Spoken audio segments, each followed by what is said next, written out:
Well, hello you.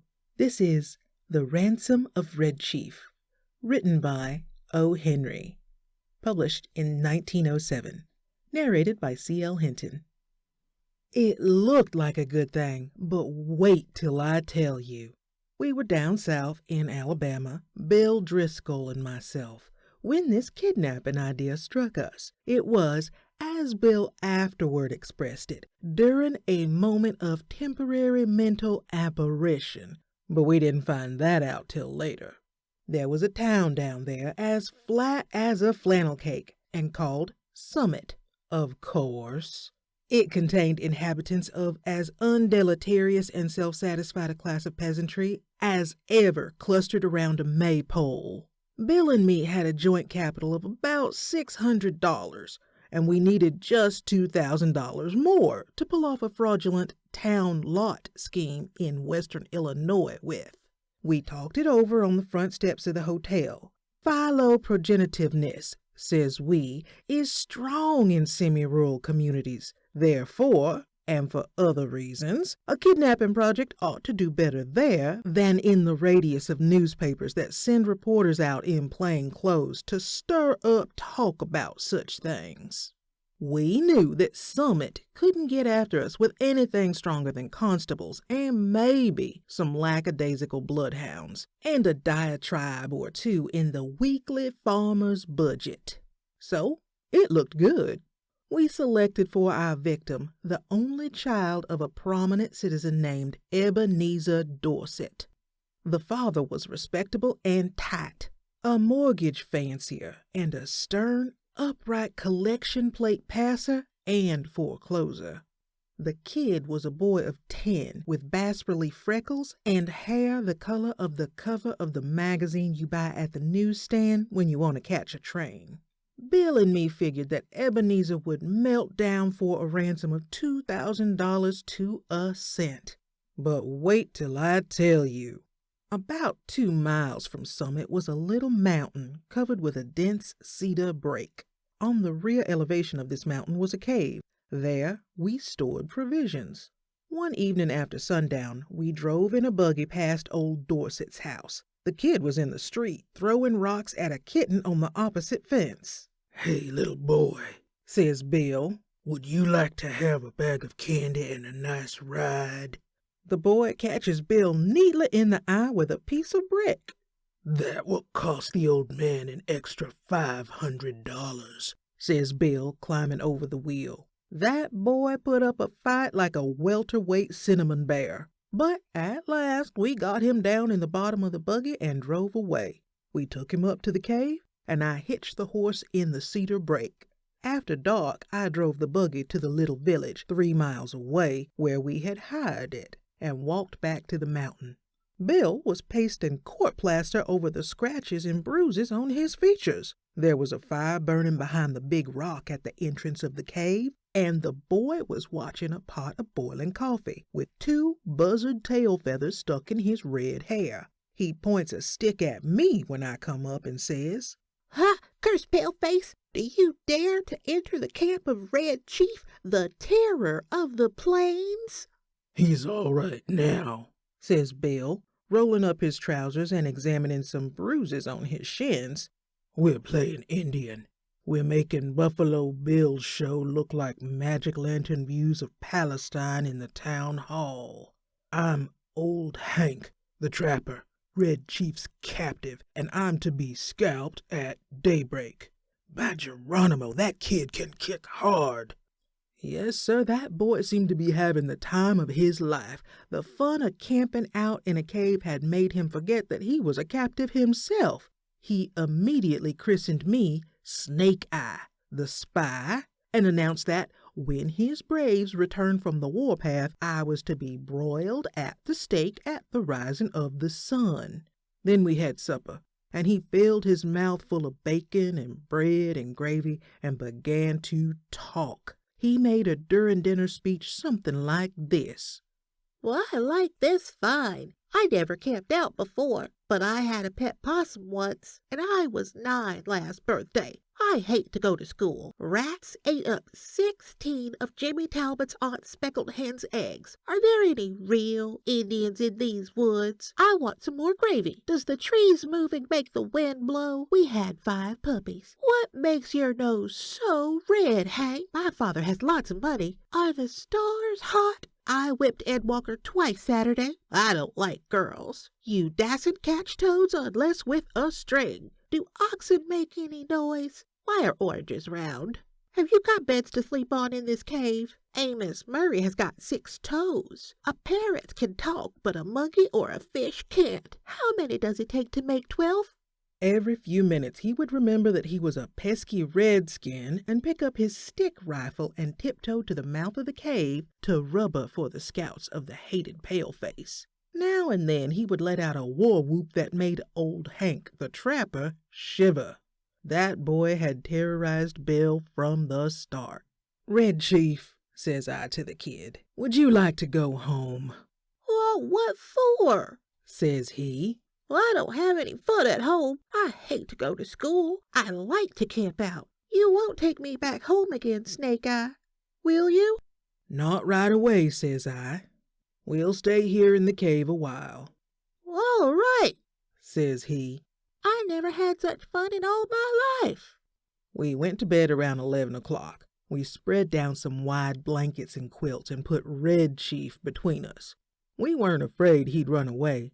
He kept us awake for 3 hours, jumping up and reaching for his rifle and screeching, "Hist, pard," in mine and Bill's ears, as the fancied crackle of a twig or the rustle of a leaf revealed to his young imagination the stealthy approach of the outlaw band. At last I fell into a troubled sleep, and dreamed that I had been kidnapped and chained to a tree by a ferocious pirate with red hair. Just at daybreak, I was awakened by a series of awful screams from Bill. They weren't yells or howls or shouts or whoops or yawps, such as you'd expect from a manly set of vocal organs. They were simply indecent, terrifying, humiliating screams, such as women emit when they see ghosts or caterpillars. It's an awful thing to hear a strong, desperate, fat man scream incontinently in a cave at daybreak. I jumped up to see what the matter was. Red Chief was sitting on Bill's chest, with one hand twined in Bill's hair. In the other, he had a sharp case knife we used for slicing bacon, and he was industriously and realistically trying to take Bill's scalp, according to the sentence that he had pronounced upon him the evening before. I got the knife away from the kid and made him lie down again. But from that moment, Bill's spirit was broken. He lay down on his side of the bed, but he never closed an eye again in sleep as long as that boy was with us. I dozed off for a while, but along towards sunup, I remembered that Red Chief had said that I was to be burned at the stake at the rising of the sun. I wasn't nervous or afraid, but I sat up and lit my pipe and leaned against a rock. "What are you getting up so soon for, Sam?" asked Bill. "Me?" says I.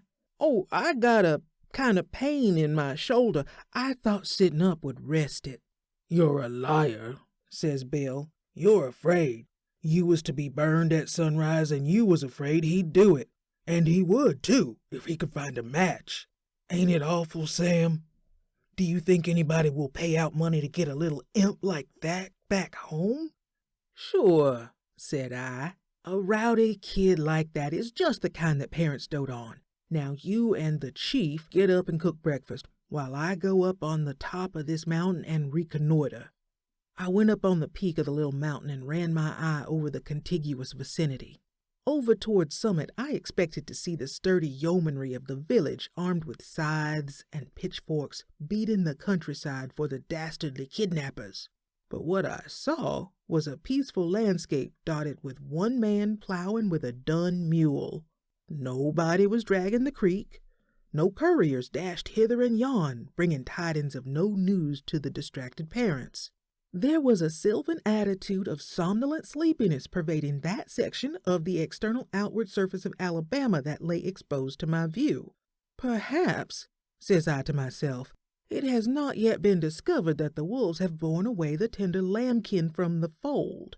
Heaven help the wolves, says I, and I went down the mountain to breakfast. When I got to the cave, I found Bill backed up against the side of it, breathing hard, and the boy threatening to smash him with a rock half as big as a coconut. "He put a red-hot boiled potato down my back," explained Bill, "and then mashed it with his foot, and I boxed his ears. Have you got a gun about you, Sam?" I took the rock away from the boy and kinda patched up the argument. "I'll fix you," says the kid to Bill. "No man ever yet struck the Red Chief but what he got paid for it. You better beware." After breakfast, the kid takes a piece of leather with strings wrapped around it out of his pocket and goes outside the cave, unwinding it. "What's he up to now?" says Bill anxiously. "You don't think he'll run away, do you, Sam?" No fear of it, says I. He don't seem to be much of a homebody. But we gotta fix up some plan about the ransom. There don't seem to be much excitement around Summit on account of his disappearance. But maybe they haven't yet realized that he's gone. His folks may just think he's spending the night with his Aunt Jane or one of the neighbors.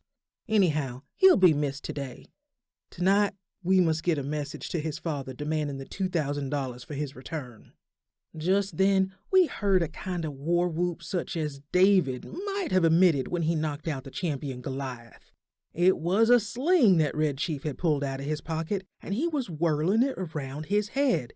I dodged and heard a heavy thud and a kind of sigh from Bill, like a horse gives out when you take his saddle off.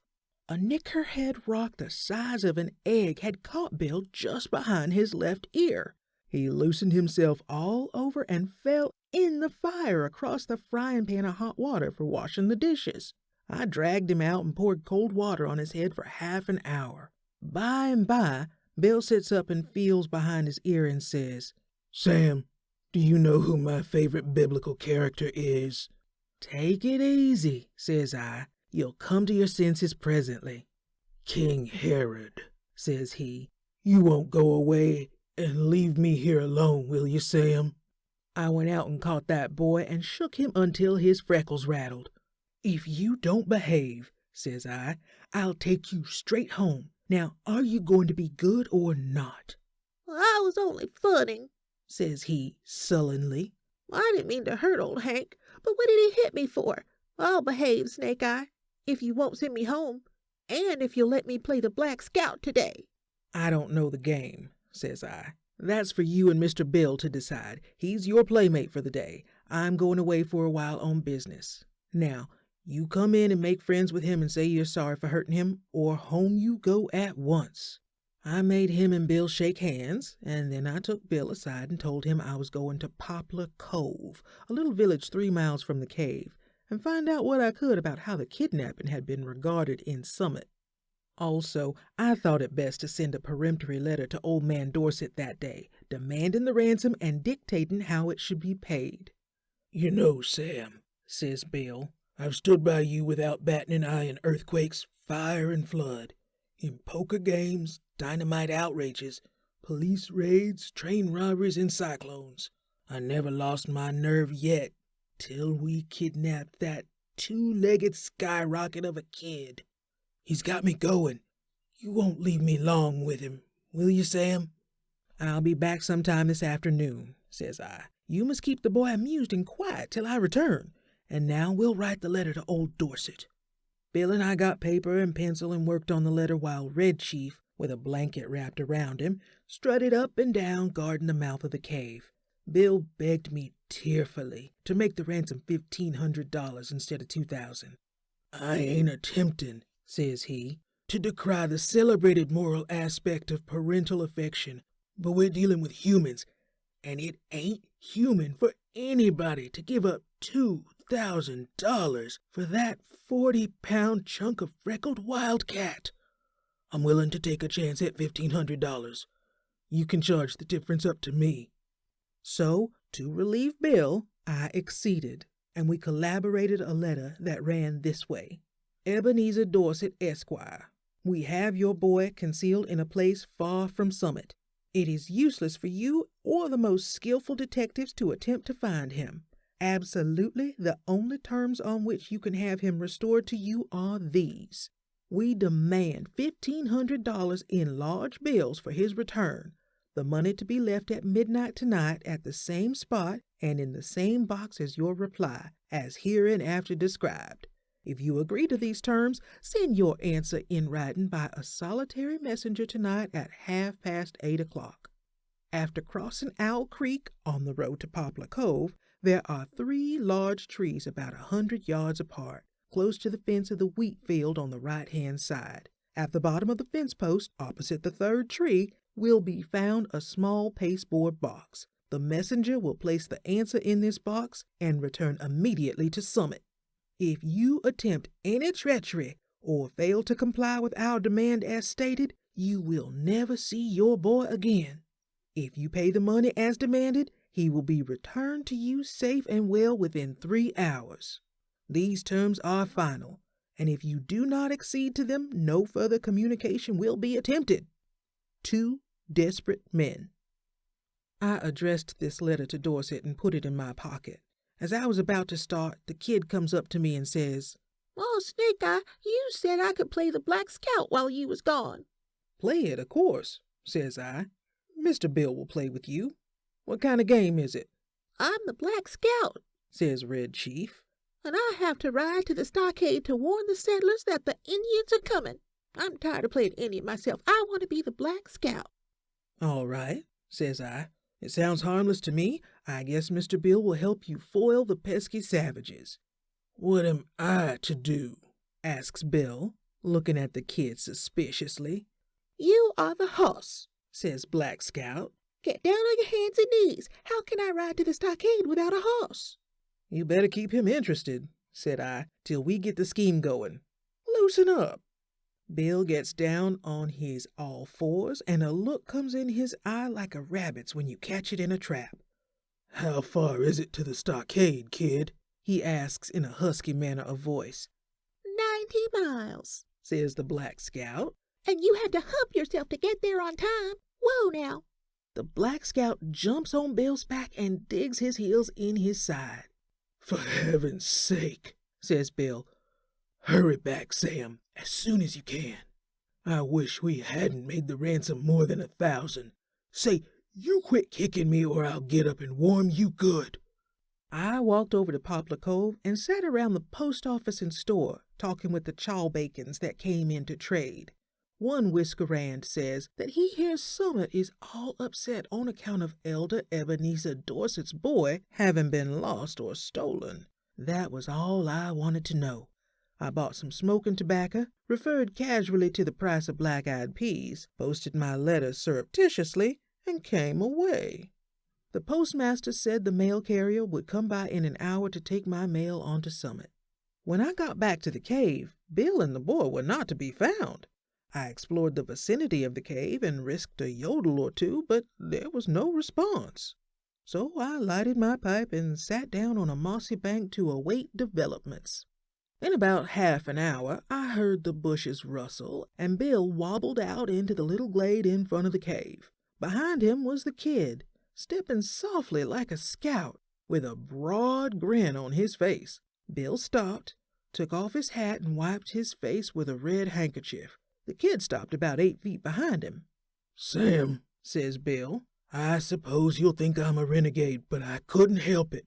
I'm a grown person with masculine proclivities and habits of self-defense. But there is a time when all systems of egotism and predominance fail. The boy is gone. I have sent him home. All is off. There were martyrs in old times," goes on Bill, "that suffered death rather than give up the particular graft they enjoyed. None of 'em ever was subjugated to such supernatural tortures as I have been. I tried to be faithful to our articles of depredation, but there came a limit." "What's the trouble, Bill?" I asks him. "I was rode," says Bill, "the 90 miles to the stockade, not barring an inch. Then, when the settlers was rescued, I was given oats. Sand ain't a palatable substitute. And then, for an hour, I had to try to explain to him why there was nothing in holes, how a road can run both ways, and what makes grass green. I tell you, Sam, a human can only stand so much. I takes him by the neck of his clothes and I drags him down the mountain. On the way, he kicks my legs black and blue from the knees down, and I've got 2 or 3 bites on my thumb and hand cauterized. But he's gone, continues Bill. Gone home. I showed him the road to Summit and kicked him about 8 feet nearer there at one kick. I'm sorry we lose the ransom, but it was either that or Bill Driscoll to the madhouse. Bill is puffing and blowing, but there is a look of ineffable peace and growing content on his rose-pink features. Bill, says I, there isn't any heart disease in your family, is there? No, says Bill. Nothing chronic except malaria and accidents. Why? Then you might turn around, says I, and have a look behind you. Bill turns around and sees the boy, and loses his complexion, and sits down plump on the ground, and begins to pluck aimlessly at grass and little sticks. For an hour I was afraid for his mind, and then I told him that my scheme was to put the whole job through immediately, and that we could get the ransom and be off with it by midnight if old Dorset fell in with our proposition. So Bill braced up enough to give the kid a weak sort of smile, and a promise to play the Russian in a Japanese war with him as soon as he felt a little better. I had a scheme for collecting that ransom without danger of being caught by counterplots that ought to commend itself to professional kidnappers. The tree under which the answer was to be left, and the money later on, was close to the road fence with big bare fields on all sides. If a gang of constables should be watching for anyone to come for the note, they could see him a long way off crossing the fields or in the road. But no sirree. At 8:30, I was up in that tree as well hidden as a tree toad, waiting for the messenger to arrive. Exactly on time, a half-grown boy rides up the road on a bicycle, locates the pasteboard box at the foot of the fence post, slips a folded piece of paper into it, and pedals away again back toward Summit. I waited an hour and then concluded the thing was square. I slid down the tree, got the note, slipped along the fence till I struck the woods, and was back at the cave in another half an hour. I opened the note, got near the lantern, and read it to Bill. It was written with a pen in a crabbed hand, and the sum and substance of it was this. 2 desperate men. Gentlemen, I received your letter today by post, in regard to the ransom you ask for the return of my son. I think you are a little high in your demands, and I hereby make you a counter-proposition, which I am inclined to believe you will accept. You bring Johnny home and pay me $250 in cash, and I agree to take him off your hands. You had better come at night, for the neighbors believe he is lost, and I couldn't be responsible for what they would do to anybody they saw bringing him back. Very respectfully, Ebenezer Dorset. Great pirates of Penzance, says I, of all the impudent. But I glanced at Bill and hesitated. He had the most appealing look in his eyes I ever saw on the face of a dumb or a talking brute. Sam, says he, what's $250? After all, we've got the money. One more night of this kid will send me to a bed in Bedlam. Besides being a thorough gentleman, I think Mr. Dorset is a spendthrift for making us such a liberal offer. You ain't gonna let the chance go, are you? Tell you the truth, Bill, says I, this little he-you lamb has got on my nerves too. We'll take him home, pay the ransom, and make our getaway. We took him home that night. We got him to go by telling him that his father had bought a silver-mounted rifle and a pair of moccasins for him, and we were going to hunt bears the next day. It was just 12 o'clock when we knocked at Ebenezer's front door. Just at the moment when I should have been abstracting the $1,500 from the box under the tree, according to the original proposition, Bill was counting out $250 into Dorset's hand. When the kid found out we were going to leave him at home, he started up a howl like a calliope and fastened himself as tight as a leech to Bill's leg. His father peeled him away gradually like a porous plaster. "How long can you hold him?" asked Bill. "I'm not as strong as I used to be," says old Dorset, "but I think I can promise you 10 minutes. "Enough," says Bill. "In 10 minutes I shall cross the central, southern, and middle western states and be legging it trippingly for the Canadian border." And as dark as it was, and as fat as Bill was, and as good a runner as I am, he was a good mile and a half out of Summit before I could catch up with him. The end. Thanks for listening. If you like what you've heard here today, please consider giving the video a like and subscribing to my channel, and hit the bell if you want notifications when I upload new readings. If you'd like to support my ongoing free public domain audiobook project, I hope that you'll become a patron at patreon.com/CL Hinton. Again, thank you, and I hope you'll come back soon. Bye for now.